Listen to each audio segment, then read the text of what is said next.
본 방송에서 제공하는 투자 정보는 투자 판단에 대한 조언입니다. 방송에서 제공하는 주식의 가치, 가격 상승 및 하락에 대해서는 방송사에서 보장하지 않습니다. 네, 시청자 여러분 안녕하십니까? 수요일 오늘장 내일장 출발합니다. 저는 진행을 맡은 이혜은이고요. 자, 오늘 미증시 출발부터 우리 시장 지금 현재 시간까지 코스피와 코스닥 모두 양시장 빨간불 켜주고 있습니다. 미증시가 3대 지수 모두 상승으로 마감을 했고요. 나스닥 같은 경우는 지난해 11월 이후로는 처음으로 3일 연속 상승하는 모습 보여주고 있습니다. 물론 12일 CPI 발표를 앞두고 조금 시장의 관망세는 있어 보이지만 그럼에도 불구하고 오늘 시장 어제 좀 조정을 받았던 만큼 다시 한번 상승폭 더 키워주면서 잘 가고 있습니다. 현재 코스피 같은 경우는 0.35%, 코스닥은 1.82% 상승하고 있는 모습들 보여주고 있습니다. 자, 오늘도 오전장, 오후장 이슈들 실시간으로 분석해드릴 예정이니까요. 저희 방송과 함께 하시면서 마감 전략 어떻게 짜가면 좋을지 체크해 보셨으면 좋겠습니다.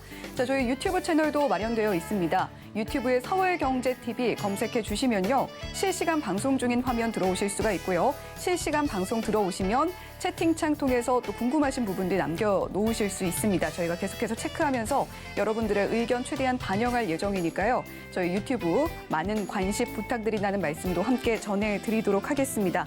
자, 본 방송에서 제공해드리는 정보는 투자 판단에 대한 조언일 뿐 해당 주식의 가치와 수익률을 보장하지는 않습니다. 더불어서 서울경제TV, 서울경제신문은 당사의 브랜드입니다. 최근 당사를 사칭한 피해가 급격히 늘고 있으니까요. 시청자 여러분들의 각별한 주의도 당부드리면서 수요일 오늘장 내일장 출발해 보겠습니다.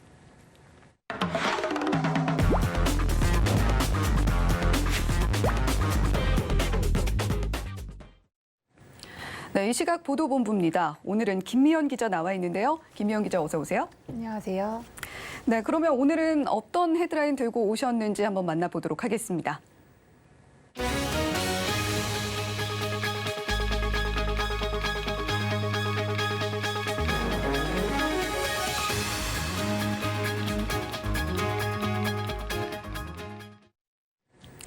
네, 이렇게 헤드라인 먼저 살펴보고 왔는데 첫 번째 헤드라인이 일자리 관련된 이야기네요. 자, 일자리 문제 심각하죠. 우리 젊은 층뿐만이 아니라 이제는 고령화 사회로 진입을 하면서 중장년층에서도 일 구하는 게 쉽지만은 않은 상황입니다. 자, 지난해 취업자 수 통계가 나왔죠. 어땠나요? 네, 오늘 통계청은 지난해 연간 취업자 수가 2,808만 9천 명이었다고 발표했습니다. 1년 전과 비교하면 81만 6천 명 증가한 겁니다. 이는 지난 2000년 88만 2천 명 증가 이후 가장 큰 폭으로 늘어난 규모인데요. 이것은 또 정부가 재작년 12월 제시했던 취업자 증가 예상치의 약 3배 수준입니다. 통계청 관계자는 이에 대해 지난해 사회적 거리두기 해제로 일상 회복에 따른 경제 활동이 확대되고 비대면과 디지털 전환 수요가 지속적으로 증가하면서 이례적으로 호조세를 보였다고 설명했습니다. 네, 이례적으로 호조세를 보였다라는 이야기 해주셨는데 구체적으로 어느 업종, 어떤 연령대에서 많이 늘어나는 모습 보여줬나요? 네, 우선 산업별로 보면 보건업 및 사회복지 서비스업이 18만 명 늘면서 증가폭이 가장 컸습니다. 이어 제조업이 13만 5천 명, 숙박 및 음식점업이 8만 4천 명, 정보통신업이 8만 명 순으로 컸습니다. 반면 도매 및 소매업과 금융 및 보험업은 각각 4만 1천 명, 2만 6천 명씩 감소했습니다. 나이별로 보면 60세 이상 취업자가 45만 2천 명 늘면서 전체 취업자 중 가장 크게 늘었습니다. 이어 50대 19만 6천 명, 20대가 11만 2천 명 등 모든 연령대에서 취업자 수가 증가한 것으로 나타났습니다. 네, 취업자 수는 증가했는데 과연 이 일자리, 늘어난 일자리들의 질은 어떤지 그런 부분들도 함께 좀 고려하면서 지켜봐야 될 것 같습니다. 자, 계속해서 다음 질문 드려볼게요. 새해를 맞아서 고금리 예금 상품에 가입하려는 금융 소비자들이 굉장히 많이 늘고 있는 것 같은데 그런 분들에게는 조금 우울한 소식입니다. 몇 달 전까지만 해도 6%가 넘는 높은 금리를 제공했던 저축은행들이 일부 있었는데 자, 이제는 5.5% 예금 상품들도 찾을 수가 없게 됐다라고 합니다. 분위기 한번 짚어주시죠. 네, 저축은행 업계는 지난해 10월에서 11월 최고 연 6.5%에 가까운 금리의 예금 특판 상품을 취급하기도 했는데요.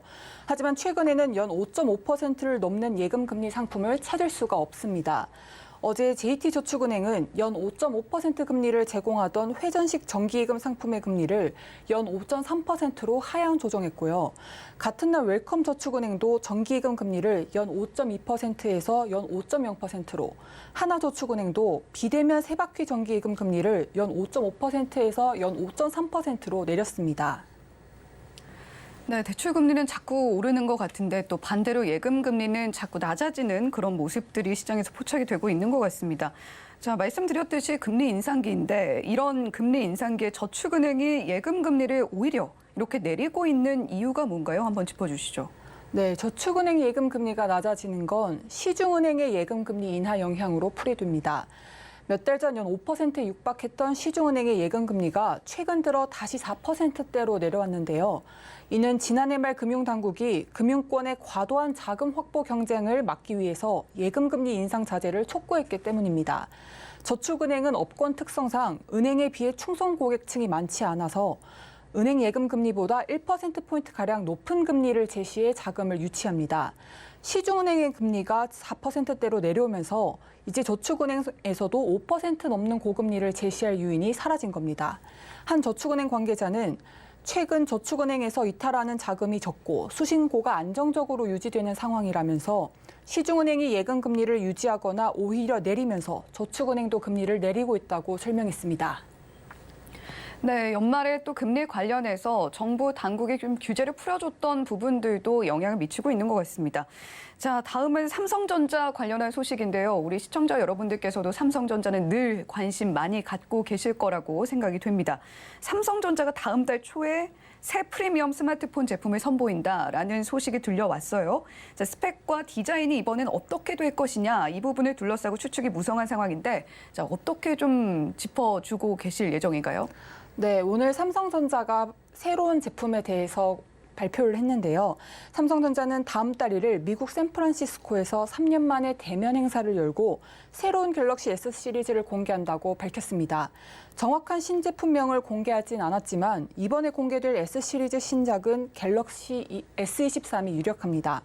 갤럭시 S23은 삼성전자의 첫 프리미엄 스마트폰으로 기본, 플러스, 울트라 이렇게 세 가지 모델로 출시될 전망입니다.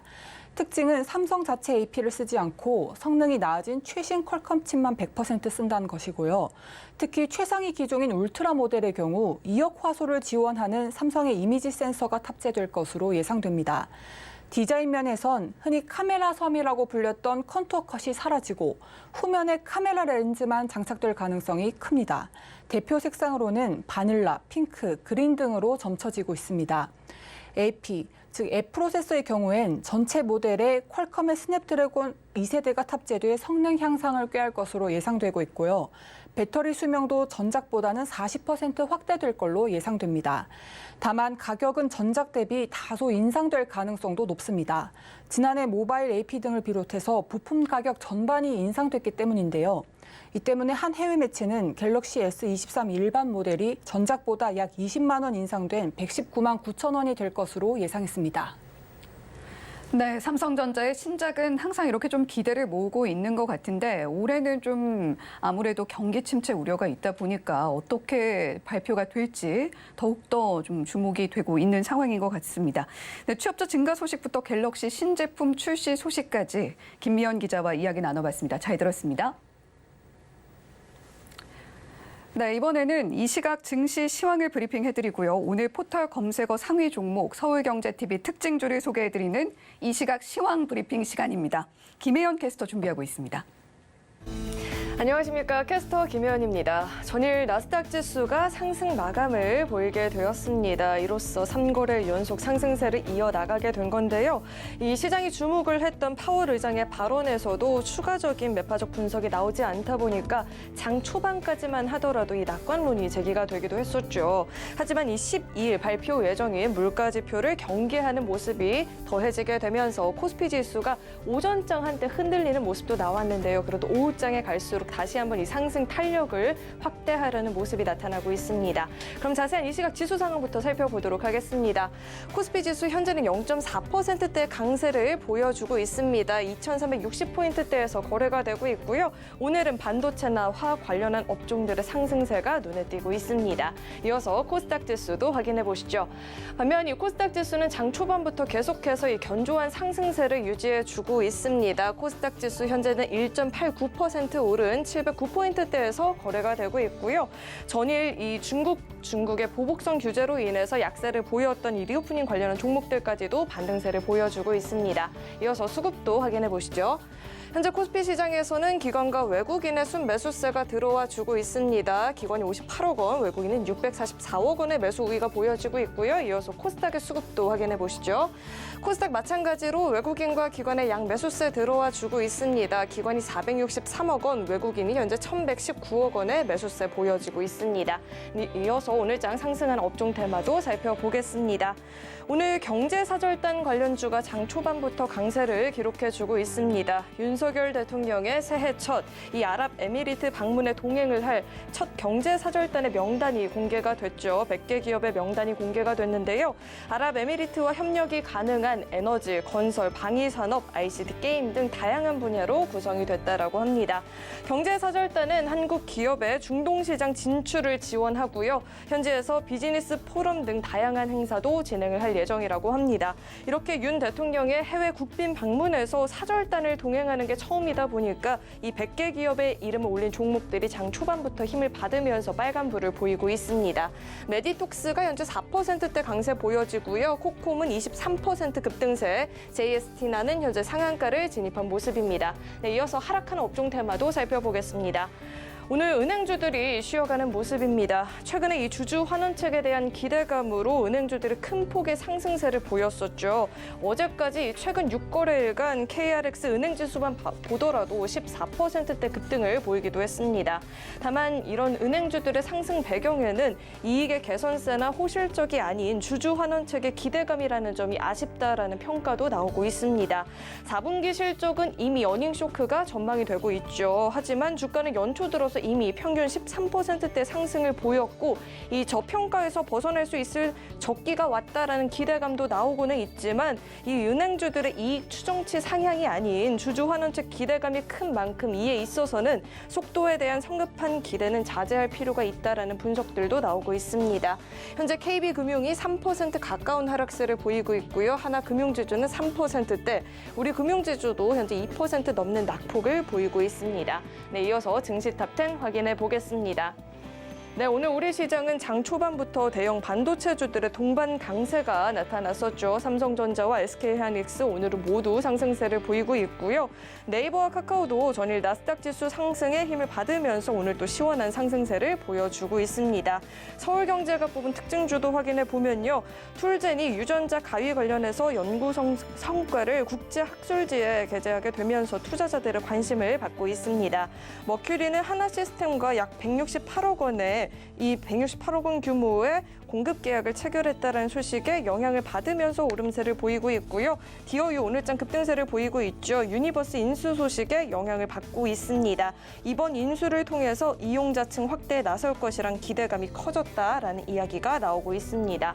그럼 먼저 엘컴텍부터 자세히 살펴보도록 하겠습니다.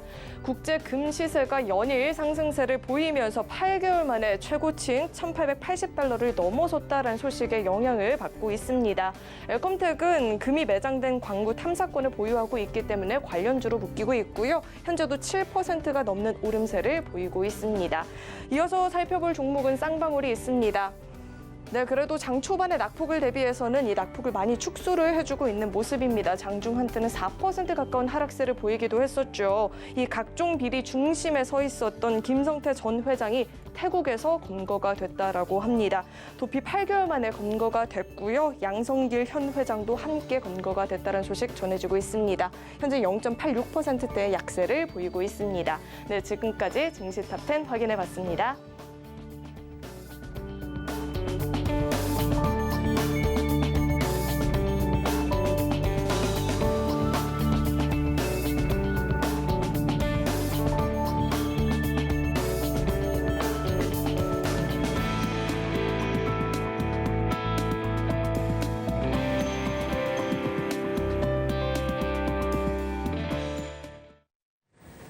네, 이번에는 이 시각 외국인과 기관의 수급 상황 살펴보도록 하겠습니다. 현재 수급 상황 객장 연결해서 자세한 이야기 나눠보도록 하죠. 메리츠증권 강남금융센터의 정명훈 과장 연결돼 있습니다.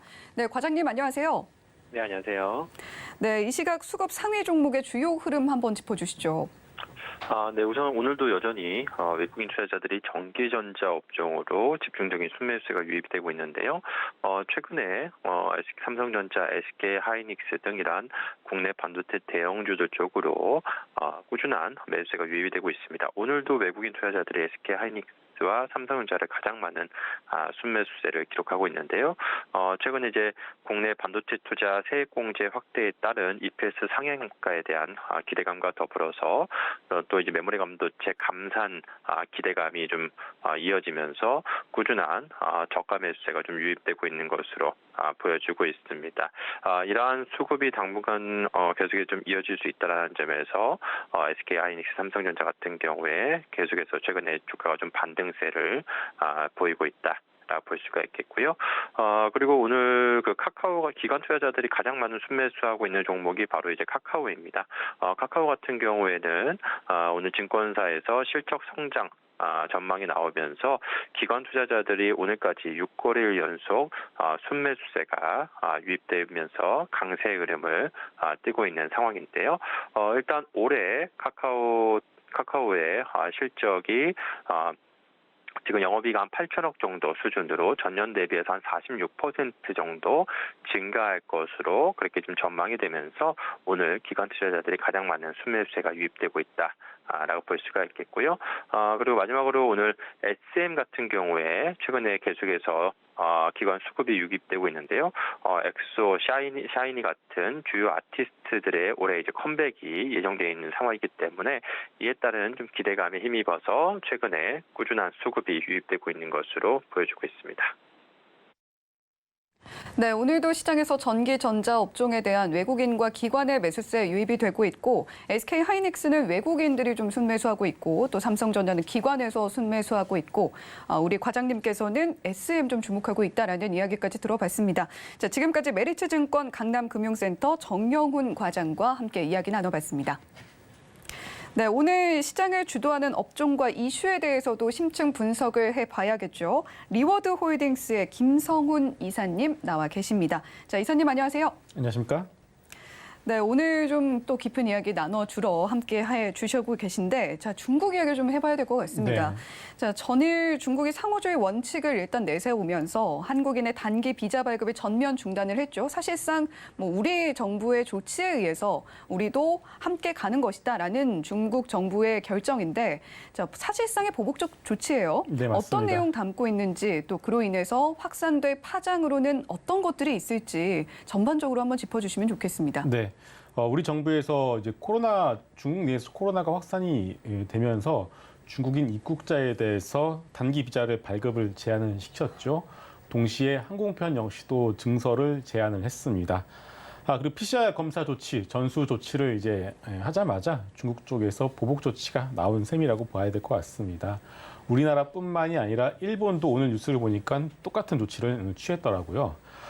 일단은 이제 한국이 중국에 대한 차별적인 입국 제한 조치에 따라서 중국이 이런 규제가 나오자마자 이제 우리나라 같은 경우에는 증시에서 중국 소비주들이 잠시 좀 출렁섰던 그런 모습들이 나왔습니다만은 일단 중국이 뭐 중국했다 그리고 역시나 중국을 믿을 만한 어떤 국가는 아니다라는 식으로 좀 우리가 감정적으로 대하실 필요는 없을 것 같습니다.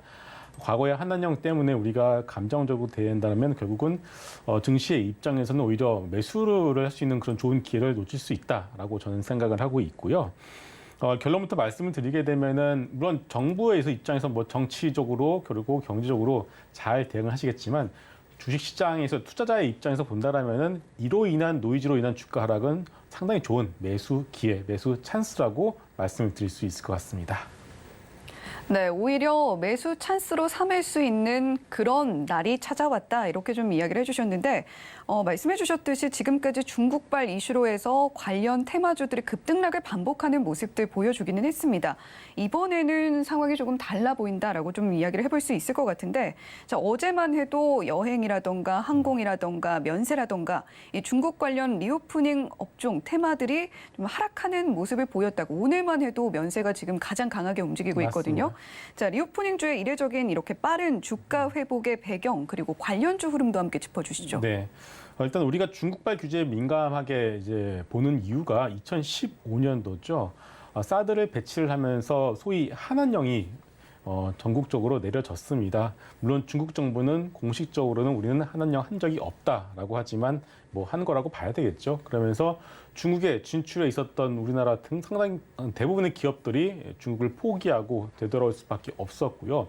그때 당시 정말 핫했던 종목이 바로 뭐 아모레퍼시픽이라든가 그리고 중국 관련 엔터주들이었는데 이 역시도 고점에서 거의 뭐 4분의 1토막까지 내려오는 등 중국 관련주들이 이 한한령으로 인해서 상당히 큰 피해를 봤었던 것이 사실입니다. 그래서 이번에도 이런 규제가 과거의 한한령처럼 되는 것 아니냐라는 우려가 있는 것은 사실인데요. 일단 팩트 한 말씀을 드리게 되면은 우리가 이번에 바닥에서 중국 소비주들이 올라왔었던 이유를 본다라면은 아직 중국인분들 우리나라 본격적으로 들어오지도 않고 있습니다. 그럼에도 불구하고 날씨가 따뜻해지고 그리고 중국 역시도 이제 mRNA 백신을 맞기 시작하죠. 시간의 문제이지 중국인들이 우리나라로 이제 입국한다는 것 사실 자체는 크게 변하지 않는다는 것에 베팅을 했습니다. 만약에 이번에 우리나라에서 중국으로 입국하는 이런 단기 비자를 제한을 했다라고 해서 우리가 들어오는 중국 분들을 막는 조치가 나온 것은 아니거든요. 그것만 놓고 보더라도 이번 조치는 중국 역시도 그냥 가볍게 어떻게 보면은 너네가 그러니까 우리도 이 정도 하겠다라는 어떤 그런 가벼운 조치로 보시면 될 것 같고요. 결국 이제 한덕수 국무총리도 얼마 전에 이런 얘기를 했습니다. 관광산업을 부흥시키겠다라는 얘기를 했고요. 그리고 태국 보건복지부 장관이 공항까지 가서 이제 중국에서 오는 중국 관광객들을 맞이하는 모습도 우리가 뉴스에서 볼 수가 있었습니다. 결국은 이런저런 노이즈가 있겠지만 중국 관련 소비주들의 경우에 우리가 꾸준하게 봐야 되지 않나라는 말씀을 드리겠고요. 일단 뭐 추가적으로 이제 중국과 우리나라 사이에 어떤 정치, 경제적 갈등과 관련된 뉴스가 나오지 않는 이상 지금의 중국 소비주들 움직임은 올 상반기까지는 꾸준하게 우상향할 가능성이 높다라고 보고 있습니다. 네, 이번 중국의 단기 비자 발급을 한한령에 빗대서 이야기하는 일각의 시선도 있습니다만 우리 김성훈 이사님의 시각에서는 그렇게까지 볼 것은 아니다라는 이야기 해주셨고 자 그리고 아모레퍼시픽 이야기를 해주셨습니다만 화장품주 역시 중국의 위드 코로나 전환 기대감이 굉장히 많이 반영이 됐던 섹터 중에 하나죠. 자 다만 높아지고 있는 화장품주의 실적 기대감에도 불구하고 최근에 중국 내 좀 반한 감정이 불러일으켜지고 있는 것 같아요. 자 화장품 주를 비롯해서 중국 소비주 이런 중국발 리스크에 따른 장단기적 흐름은 어떻게 관측을 좀 하고 계십니까? 네, 전 세계가 올해 모두 경기 침체, 리세션 이 두 단어에서 자유로울 수가 없는 것 같습니다. 그렇지만 그 와중에 유일하게 5% 이상의 성장률을 제시를 하고 있는 국가가 중국이죠. 1997년도로 기억을 합니다. 그 당시에 이제 전 세계가 경기 침체로 고생을 하고 있을 때 전 세계 증시를 바닥에서 끌어올렸었던 나라가 바로 중국이었습니다. 중국이 본격적인 경기 부양책을 내걸면서 중국뿐만이 아니라 전 세계 증시를 끌어올렸었던 그런 경험이 있습니다. 그리고 이번에도 그런 사례가 되풀이될 가능성이 높지 않나 이렇게 생각을 하고 있고요. 일단은 올해는 중국향 소비주든 아니면은 뭐 캐펙스, 인프라 투자 뭐 여러 가지 소위 중국 냄새가 나는 섹터라고 한다라면 우리가 관심 있게 봐야 될 것 같습니다. 왜냐하면 앞서 말씀드렸듯이 5% 이상의 성장률 정말 더 엄청난 거거든요. 그런 성장률을 보여주고 있는 국가와 관련된 섹터라면 우리가 관심 있게 꾸준히 봐야 된다는 말씀을 다시 한번 드리겠고요. 일단 화장품은 말씀을 드리게 되면 화장품은 조금 애매한 부분이 있습니다. 왜냐하면은 우리가 2013년도부터 2015년도에 아모레퍼시픽을 비롯한 화장품 주식들이 소위 뭐 10배 이상 날아갔지 않겠습니까? 그 당시에 많이 그 멀티플 10배를 봤었던 멀티플을 거의 20배, 30배를 줄었었던 이유가 무엇이냐면은 내수주에 국한이 되었었던 화장품 섹터가 중국이라는 시장을 뚫었기 때문에 수출주에 대한 멀티플을 줬기 때문에 주가가 그렇게 날아갔던 거거든요. 하지만 물론 한양도 있습니다. 한양도 있겠지만은 지금은 이제 중국 내에서 고가 화장품 라인의 경우에는 뭐 에스테 로더 같이 그런 여러분들 잘 아시는 그런 유럽산 화장품들이 이미 상위를 차지하고 있고요. 중저가 라인도 이제는 중국 자국산 업체들의 어떤 제품들이 상당히 강하게 치고 올라온 상황입니다. 그래서 우리가 이제 중국 어떤 리오프닝으로 인해서 물론 면세점에서 사람들이 많이 오겠죠. 화장품주들의 경우에도 바닥을 찍고 어느 정도 올라갈 수는 있다라고 보지만 중국 내에서 우리나라 화장품의 어떤 헤게모니, 해자 어떤 그런 것들을 이미 잃어버린 지 오래이기 때문에 오히려 중국이 아니라 유럽 혹은 미국 이쪽으로 화장품 업체들이 새로 길을 뚫어주지 않은 이상 중국 관련해서 화장품주들의 경우에는 상당히 어느 정도 막혀 있다 이렇게 보시는 것이 맞지 않을까 싶고요. 오히려 뭐 추가적으로는 뭐 저가항공이나 카지노 섹터 이쪽으로 보시는 것도 나쁘지는 않을 것 같습니다.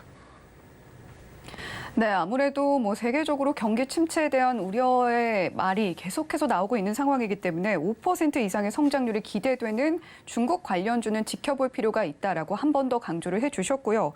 자, 다만 화장품주는 코로나 그리고 한한령 이전과는 비교했을 때 중국 내에서의 입지가 좀 흔들흔들하다라는 이야기도 함께 전해주셨습니다. 자, 또 지켜볼 만한 부분들이 아무래도 최근에 뭐 감기약이라던가 또 게임 판호 이슈 등으로 우리 시장에 미친 중국의 영향력이 상당히 확대됐다 이렇게 좀 해석을 해볼 수가 있는 것 같은데요. 리오프닝주들과 더불어서 중국발 이슈로 추가적인 상승을 기대해 볼 만한 탑픽 종목은 어떤 게 있을지 궁금하고요. 네. 또 접근 시에는 아무래도 중국 관련주들은 조심해야 한다 이런 이야기들 많이 하잖아요. 유념해야 할 리스크들은 어떤 게 있을까요? 네, 화장품을 제외하고 우리가 봐야 될 섹터를 먼저 말씀을 드리게 되면은 앞서 간단하게 말씀을 드렸지만 이 카지노를 먼저 봐야 될 것 같습니다. 왜냐면은 일단은 카지노 섹터 같은 경우는 숫자가 이미 올라와 있다라는 것이 가장 큰 장점인 것 같습니다. 일본 VIP 고객들에 대한 드랍액이 늘어나가면서 이미 코로나 팬데믹 이전 수준의 숫자를 어느 정도는 만들어 놓고 있는 상황이죠. 여기에 만약에 중국이 리오픈이 본격적으로 진행이 되면서 중국 VIP들이 우리나라로 올라오게 된다면은 지금부터 나오게 되는 중국발 매출은 오히려 레버리지 효과를 일으킬 수가 있습니다. 그래서 카지노 같은 경우에는 뭐 GKE, 파라다이스, 롯데, 관광개발 같은 이 세 개 업종의 종목들은 여러분들이 계속 보실 필요가 있을 것 같고요. 또 하나 수혜를 볼 수 있는 업종 바로 항공주인 것 같은데 항공주 내에서도 여러분들 저가 항공주를 먼저 보실 필요가 있을 것 같습니다. 아직까지 우리나라 분들 여행을 좀 가시기는 하지만 주변 분 보시면은 그렇게 많이 가지는 않는 것 같습니다. 아직까지는. 근데 유가도 아직까지는 높은 상황이기 때문에 FCC라고 하죠. 대한항공과 아시아나항공을 이용해서 가는 것보다는 저가 항공을 이용해서 가려는 수요가 상당히 높은 것 같아요. 일례로 오늘 오전 10시에 제주항공이 얼리버드 홈페이지를 오픈했는데 지금 여러분들 한번 접속 시도를 해보시게 되면 접속이 바로 안 됩니다. 정말 많은 분들이 싸게 항공권을 구하려고 엄청난 노력을 하고 있다는 것을 다시 한번 볼 수가 있습니다. 네. 그래서 이미 여객수 자체만 놓고 보더라도 대한항공과 아시아나항공의 여객수를 LCC항공이 이미 추월을 한 상황이거든요. 그래서 저가 항공의 경우에는 올 한 해 좀 지켜볼 만한 섹터이다. 그래서 화장품주들을 제외하고 카지노와 저가 항공 섹터를 보시는 것이 낫지 않을까 싶습니다. 네, 화장품은 조금은 뒤로 밀어놓고 카지노 그리고 항공주 중에서도 저가 항공주 위주로 지켜보면 좋겠다라는 김성훈 이사님의 말씀이 있었습니다. 네, 지금까지 리워드 홀딩스의 김성훈 이사와 함께했습니다. 고맙습니다.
네, 시장을 주도하는 글로벌 이슈를 심층 분석하고 투자의 방향성을 세워보는 증시 한방 시간입니다. 자, 김한진 이코노미스트 자리에 계십니다. 안녕하세요. 네, 안녕하세요. 네, 김한진 이코노미스트님, 최근 이 국내외 증시 상황을 살펴보면 기대했던 만큼의 1월 효과라고 보기는 좀 어렵습니다만 오늘도 시장 일단 상승 나오고 있고요. 해가 바뀌고 나서는 처음으로 좀 상승 랠리를 맞이하고 있다. 뭐 이렇게 좀 표현을 해볼 수 있는 것 같은데 2023년 1월 아직은 뭐 그렇게 오랜 시간이 지나진 않았습니다만 1월 증시를 평가해 주신다면 어떻게 좀 보고 계신가요? 네, 뭐 1월이 살짝 지났지만 네. 지금 출발은 좋습니다. 사실은 1월 첫 거래일 5일 동안 상승한 해는 만약에 1월 첫날부터 네. 5거래일 동안 상승한 그 해는 주가가 한 80% 이상의 확률로 지금 올랐던 통계가 있습니다. 1950년 이래로. 네. 그러니까 한 80%의 확률로 올해는 조금 연초 장세보다 연말 장세는 조금 살짝 웃을 수 있지 않을까 이렇게 기대감을 가지면서 이제 출발할 수 있을 것 같고요. 특히 뭐 S&P 500은 1% 올랐지만 5거래일 동안 네. 코스피는 거의 2% 올랐거든요. 실제로는 뭐 지금까지 보면 좀 더 올랐지만 그래서 일단 출발은 좋다. 출발이 좋은 이유는 아무래도 지금 연준의 조금 통화 정책의 마무리 가능성이 조금 부각되고 있고 경기가 좀 잘 안 내려오고 있습니다. 네. 그래서 경기 자체가 그렇게 주식시장을 짓누르는 상황은 아니다라는 이 두 가지 점이 시장을 그래도 좀 숨쉴 공간을 만들어주고 있는 것 같습니다.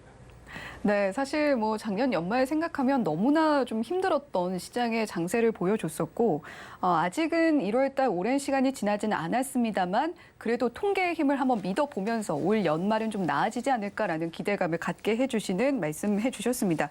자, 지금 소폭 반등 조짐을 보이고 있는 증시 상황이다 이렇게 좀 해석을 해볼 수 있을 것 같은데 자, 일단 지금 실적이라는 좀 산이 남아 있어요. 4분기부터 어닝 쇼크 우려감이 좀 높아졌던 상황이었고 우리나라 국내 증시 대표주라고 할 수 있는 삼성전자 역시도 어닝 쇼크 좀 피해갈 수 없는 모습들 볼 수가 있었습니다. 자, 실적 시즌 글로벌 증시가 또 한 번 좀 큰 고비를 직면하게 되지는 않을까 걱정이 되는 부분도 있거든요. 이 부분 어떻게 보시나요? 네, 그렇습니다. 뭐 국면상 사실은 작년은 좀 하이퍼 인플레이션과 높은 물가와 연준의 통화 정책 좀 긴축 기조로 가면서 그게 이제 주식시장에 좀 악재로 작용했다면 올해는 사실은 그 결과물, 그러니까 금리 인상을 작년에 뭐 연준만 해도 425bp를 했지 않습니까? 올해도 네. 최소한 연초에 한 50bp 할 거고 그렇다면 이제 그 결과물을 기다리는 그 결과물이 사실은 경기 침체죠. 그리고 경기 침체는 곧 기업 실적의 둔화를 얘기하기 때문에 네. 의미하기 때문에 그런 측면에서 올해는 물가나 통화 정책과의 싸움이 아니고 경기 실적 펀더멘탈과의 전쟁이다 이렇게 보실 수가 있는데요. 하지만 지금 아직까지는 4분기 실적까지는 기업 실적이 아주 크게 무너지는 모습은 아닙니다. 그러니까 인플레이션이 지금 왔기 때문에 매출액은 사실은 명목 매출액 금액이 금액 베이스로 올라가고 있거든요. 네. 그리고 이제 마진이 문제인데 마진은 지금 약간 약해지고는 있습니다만 아직까지 4분기, 작년 4분기 실적까지는 아주 그렇게 큰 폭으로 하락할 정도는 아닙니다. 그리고 기업들이 이제 생산성 개선이라든지 인력 감축이라든지 여러 가지 원가 개선 뭐 이런 것들을 통해서 열심히 노력하고 있기 때문에 이번 4분기 실적 시즌, 뭐 지금 이제 이번 주부터 이제 금융주부터 시작되고 미국에서도 이제 2월 달에 이제 소비재가 이제 많이 실적이 이제 발표됩니다. 월마트라든지. 네. 이런 그 소비재 실적이 조금은 나쁠 거로 예상이 됩니다. 물론 나쁠 걸로 예상이 되고 S&P 500 기업의 EPS의 올해 전망치도 이제 4분기 전망을 내면서 올해 가이던스를 냈거든요. 올해 이제 이런 기업들이 이제 우리가 어떻게 될 거다. 이제 이 가이던스가 EPS가 올해 한 작년보다는 10% 정도 혹은 그 이상 조금 하락할, 후퇴할 가능성이 지금 높아 보이거든요. 네. 그런 측면에서 주식시장이 일정 폭은 기업 실적의 둔화에 따른 가격 조정, 주가의 하락이 불가피하겠지만 이거는 뭐 주식시장에 어느 정도는 조금 반영돼 있는 그런 측면이 있고요. 네. 확인하면서 실적의 부진을 확인하면서 추가적으로 좀 역실적 장세, 약간의 흔들림은 불가피할 것으로 예상이 됩니다. 네. 올해는 아무래도 펀더멘털과의 전쟁이 될 것 같다라는 말씀을 해주셨고, 물론 조금 흔들리면서 갈 수는 있겠으나 오히려 삼성전자가 그랬듯이 실적이 안 좋게 나오더라도 또 바닥을 찍고 반등을 하는 경우도 있으니까요. 자, 그런 부분들도 함께 지켜보면 좋겠습니다. 자, 지금 최근에 12월 고용 보고서가 발표가 되면서 미국에서의 임금 상승률 둔화는 확인이 됐습니다. 지금 이번 주에 빅 이벤트라고 한다면 아무래도 12월 CPI 발표일 것 같아요. 자, 이 부분 지금 시장에서도 굉장히 촉각을 곤두세우고 있는 모양새인데 일각에서는 시장의 컨센서스 자체를 너무 높게 잡은 거 아니냐 뭐 이런 이야기도 좀 있는 것 같아요. 월가의 전망처럼 미국의 인플레이션이 하강 흐름 지속을 해 나갈 거라고 보시나요? 어떤가요?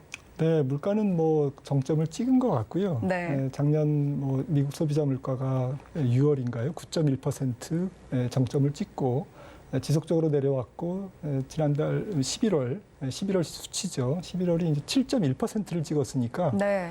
사실은 많이 내려왔습니다. 근데 이번 주 목요일 날 저녁 때 발표되는 지금 뭐 미국 소비자 물가 12월 물가입니다. 지금 컨센서스가 6.6, 6.5까지 내려와 있거든요. 그래서 유가가 하락하고 천연가스 가격이 하락하고 전체적인 헤드라인에 영향을 주는 물가 요인들이 안정세를 보이고 있기 때문에 완전히 6%대 중반만 찍으면 약간 6.7%만 찍어도 사실은 상당히 좀 성과가 있는 조금 물가 안정 성적표다 이렇게 말씀드릴 수가 있고요. 문제는 근원 물가가 잘 안 떨어집니다. 아직까지는 근원 물가가 조금 안 떨어질 뿐만 아니라 올해 내내 연준으로 하여금 통화 긴축을 멈출 수 없게 만드는 요인. 근원 물가가 왜 안 떨어지는가를 생각해 보면 사실은 임금 인플레이션이 워낙 지금 그냥 센데 그러니까 고용 시장이 너무 타이트하지 않습니까? 그런데 이 부분은 금리를 인상해서 잡는 데는 조금 한계가 있습니다. 네. 왜냐하면 노동시장 자체가 수요와 공급이 좀 불일치하고 있거든요. 한 350만 명 이상이 노동시장에서 지금 없어졌습니다. 증발했기 때문에 근본적으로 지금 특히 서비스업 부분에서 인력 부족 사태가 지속되기 때문에 이런 부분들이 이제 헤드라인 물가는 여러분들이 보시는 헤드라인 물가는 떨어지지만 지금 에너지 가격과 식품 가격을 뺀 근원 물가는 천천히 떨어지는데 이마저도 제 생각에는 올 한 6월, 5, 네. 6월을 지나면서 하반기로 들어서면 근원 물가도 이제 확실하게 잡힐 것 같습니다. 그래서 물가의 이제 궤적은 연준으로 하여금 더 이상 조금 타이트한 긴축, 약간 오버슈팅이죠. 과할 정도로 지금 긴축을 하고 있다라고 보는데 이 부분에 대한 태도의 변화, 그러니까 약간 비둘기적으로 태도가 변하는 시기에 어쨌든 변곡점이 제 생각에는 얼마 남지 않았다. 한 5, 6월이 지나면 연준이 살짝 서서히 비둘기 쪽으로 이제 완화적인 쪽으로 많이 이제 분위기가 바뀌지 않을까 이렇게 생각을 합니다. 네. 일단은 시장 컨센서스 6.6에서 6.5% 정도로 전망치가 나오고 있는 상황이고, 뭐 실제로 어떤 수치가 나올지는 발표 당일날 좀 확인을 해봐야겠죠. 자, 일단은 근원 물가까지 좀 잡혀야 우리가 확실하게 증시에서도 웃을 수 있는 상황이 만들어질 수 있을 것 같다라는 이야기 해주셨고요. 자, 간밤 연준 파월 의장의 발언이 공개가 됐습니다. 물가 안정을 위해서는 인기 없는 정책도 필요하다. 뭐 이런 이야기였는데, 자, 연준의 정책 방향에 대해서 직접적인 언급이 나온 건 아니지만 이 연준의 독립성 확보의 중요성을 좀 강조하는 모습들이 주목이 됐던 그런 연설 내용이었어요. 자, 박사님께서는 파월 의장의 발언 어떤 부분에 특별히 주목을 좀 하셨을까요? 네, 스위스 릭스뱅크가 뭐 주최한 그 심포지움 성격이 중앙은행의 독립성에 관한 주제로 심포지움을 했기 때문에 어쨌든 정치적인 압력이나 이거는 뭐 내년도 미국 그 대선이 있기 때문에 네. 뭐 살짝 뭐 우리는 뭐 그런 거에 흔들리지 않는다. 뭐 이제 이런 좀 제스처를 취한 것 같고요. 하지만 어쨌든 시장에서 조금 좀 주의 깊게 혹은 또 약간 뭐 불편하게 받아들이는 부분은 물가 안정을 위해서 뭐 여전히 뭐 좀 긴축을 지속하겠다. 그리고 물론 이거는 그런 긴축은 뭐 인기 없는 정책이다 단기적으로. 하지만 그럼에도 불구하고 이거는 해야 된다. 라는 또 이제 약간의 그동안에 이제 파월 의장이 계속 해왔던 네. 그것을 이제 재확인하는 이제 그런 발언이었습니다. 그러다 보니까 이제 주식시장이 좀 뭐 이렇게 그렇게까지 할 필요 있나 이런 식으로 조금 불편하게 이렇게 받아들이긴 했습니다만 네. 아무튼 연준의 의지는 어쨌든 물가를 확실하게 잡겠다라는 것은 뭐 재확인된 것 같습니다. 네. 뭐 사실 간밤 파월 의장의 연설 내용에 대해서 특히 인기 없는 정책에 대한 이 부분들이 많이 기사화가 되고 있는 것 같은데요. 자, 박사님의 의견까지도 함께 들어봤습니다. 자, 간밤에 파월 의장의 발언 외에도 최근에 연준 주요 위원들 발언을 보면 긴축 발언, 좀 매파적인 발언들이 많이 나오고 있는 모습이긴 해요. 골드만삭스 비롯해서 다수의 의견이 2월에 25bp 인상론이었는데 CME 패드워치를 살펴보면 해당 가능성이 74.5%입니다. 한 달 전만 해도 50%를 하회하는 43.9% 정도의 수준이었는데 급격하게 이렇게 25bp 인상으로 무게가 실리는 이유는 뭐라고 보시나요? 네, 아무래도 뭐 지난주에 발표된 조금 뭐 고용 지표 쪽에서 특히 임금 상승률이 둔화되었다는 점이 네. 가장 중요했을 것 같고요. 임금 상승률이 12월 숫자도 0.3% 전달 대비 이렇게 증가를 해서 시장의 0.5% 기대보다 훨씬 더 아래쪽으로 찍혔고요. 또 11월 수치도 11월 확정치도 원래 0.6%에서 0.4%로 하향 조정됐습니다. 그러니까 임금 상승률이 이게 좀 올라갈 줄 알았는데 2달 연속 혹은 그 전부터 계속 내려오니까 이거는 정말 연준이 걱정하고 있는 임금 인플레이션을 지금 확실하게 조금 이런 불편함이 확실하게 조금 사라지고 있다, 낮아지고 있다라는 것에 대한 증거이기 때문에 시장이 환호를 했고 특히 또 시간당 평균 노동 시간이 2달째 0.1%포인트씩 떨어졌거든요. 네. 이 부분도 시장에서는 좀 굉장히 주목했습니다. 그러니까 노동 시간이 줄고 임금 상승률도 아직은 살짝 높지만 그래도 추세적으로는 계속 레벨이 낮아지고 있기 때문에 네. 시간 문제지 결국 이제 나머지 뭐 인플레이션이라든지 또 집값이라든지 뭐 교통비라든지 이런 거는 시간이 지나면 떨어지는 문제인데 임금 상승률마저도 지금 하락 쪽으로 방향을 잡으니 실제로 이제 CME 워치 그 페드 선물 시장에서는 지금 말씀하셨듯이 2월 1일 날 0.25 그리고 3월 달에도 0.25% 그리고 그 다음부터는 동결 그리고 또 11월부터는 오는 11월부터는 금리를 첫 인하할 거다. 11월과 12월에는 인하 쪽으로 약간 베팅이 이루어지고 있습니다. 물론 네. 이제 선물 시장의 베팅은 이제 왔다 갔다 합니다. 그래서 이제 믿을 건 안 되는데 전체적으로는 조금 좀 물가가 잡히고 있다라는 신호 측면에서 연준의 좀 완화적인 통화 정책을 기대하고 있는 것 같습니다. 네.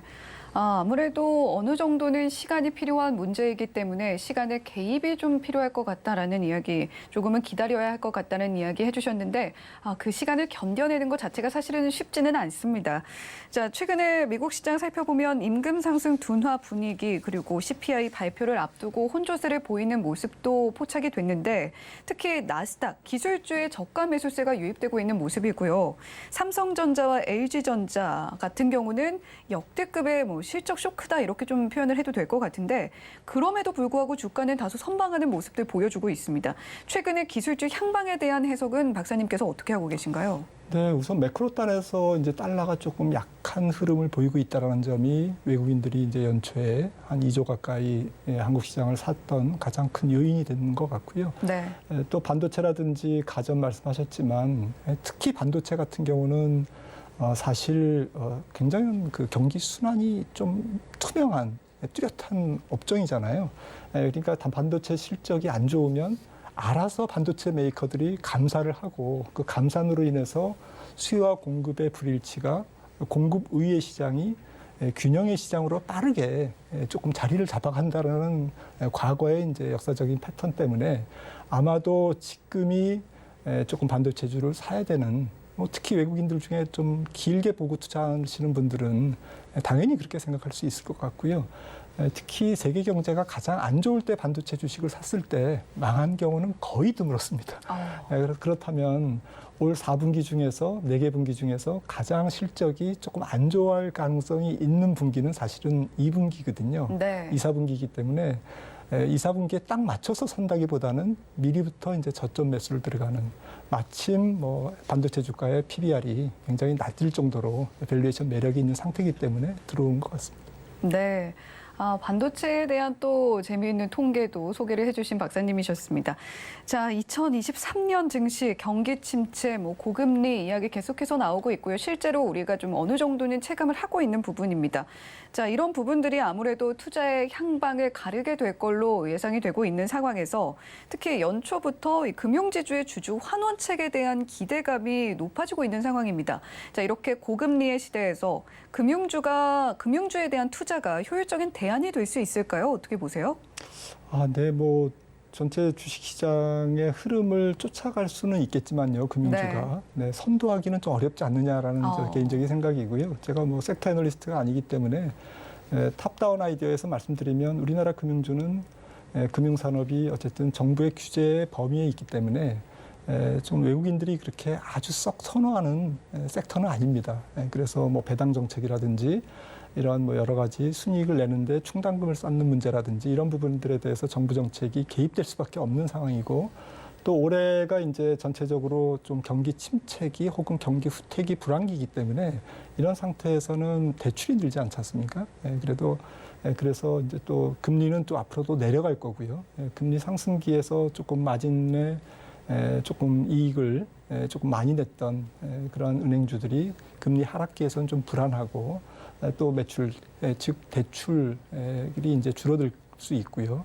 그리고 이제 조금 경기가 침체되다 보면 어쨌든 연체율이 좀 올라갈 수도 있는 그런 리스크가 있기 때문에 이게 은행주에 어쨌든 뭐 큰 문제를 일으킨다기보다는 조금 주가의 탄력성을 반감시키는 그러한 요인이 될 수 있고요. 외국의 금융주에 비해서는 상당히 우리나라의 주주 환원율이 조금 낮은 점도 장기적인 주가 상승을 좀 저해하는 요인이라고 저는 생각합니다. 네, 금융주가 아무래도 시장을 이기는 강력한 대안으로서 삼기에는 그 주도하는 힘 자체는 그렇게 강하게 보고 계시지는 않다라는 이야기 해주셨습니다.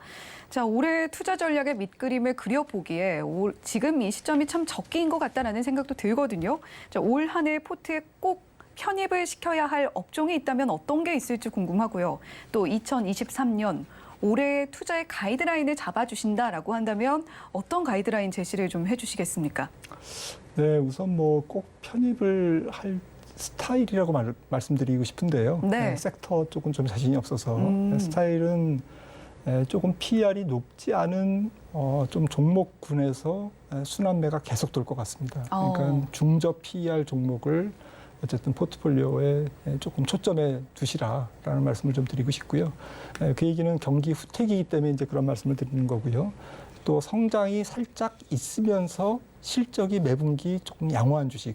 저는 실적형 성장주라고 그리고 또 실적형 성장주라고 볼 수도 있는데 이러한 그 실적이 뒷받침되는 성장성이 있는 종목 쪽에서 뭐 사실은 테마로 지금 다 드러나 있거든요. 2차 전지라든지 신재생이라든지 방산이라든지 로봇이라든지 뭐 이런 쪽에서 지금 다 소부장이라든지 다 드러나 있기 때문에 이런 쪽이 성장 산업인데 그중에서 중저 PER에 조금 실적 밸류에이션이 좋은 기업들을 이제 포트폴리오에 담으시길 바라고요. 아무래도 전체적으로 올해는 경기 침체가 지속될 거기 때문에 좀 변동성이 클 겁니다. 그리고 뭐 실적이 좋은데 왜 이렇게 안 오르지? 이런 종목들이 덜어 있을 수 있거든요. 왜냐하면 이런 종목들은 좀 시장의 리스크가 조금 반감됐을 때 느닷없이 갑자기 또 주가가 점프하는 그런 현상들을 보일 것으로 생각이 됩니다.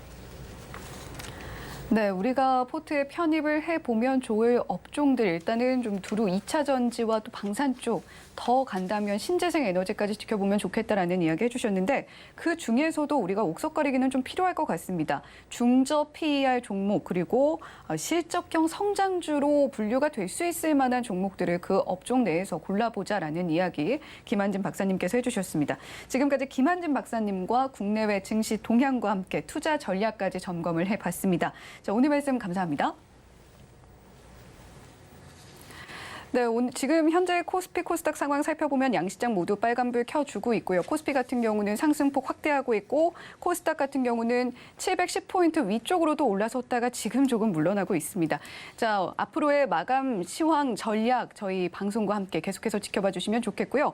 본 방송에서 제공해드리는 정보는 투자 판단에 대한 조언일 뿐 해당 종목의 가치와 수익률을 보장하지는 않습니다. 더불어서 서울경제TV, 서울경제신문은 당사의 브랜드입니다.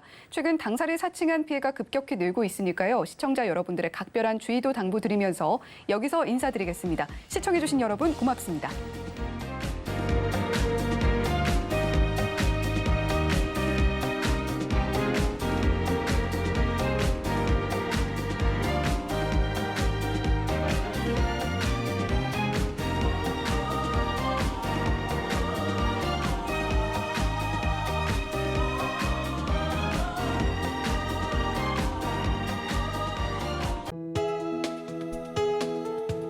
본 방송에서 제공하는 투자 정보는 투자 판단에 대한 조언입니다. 방송에서 제공하는 주식의 가치, 가격 상승 및 하락에 대해서는 방송사에서 보장하지 않습니다.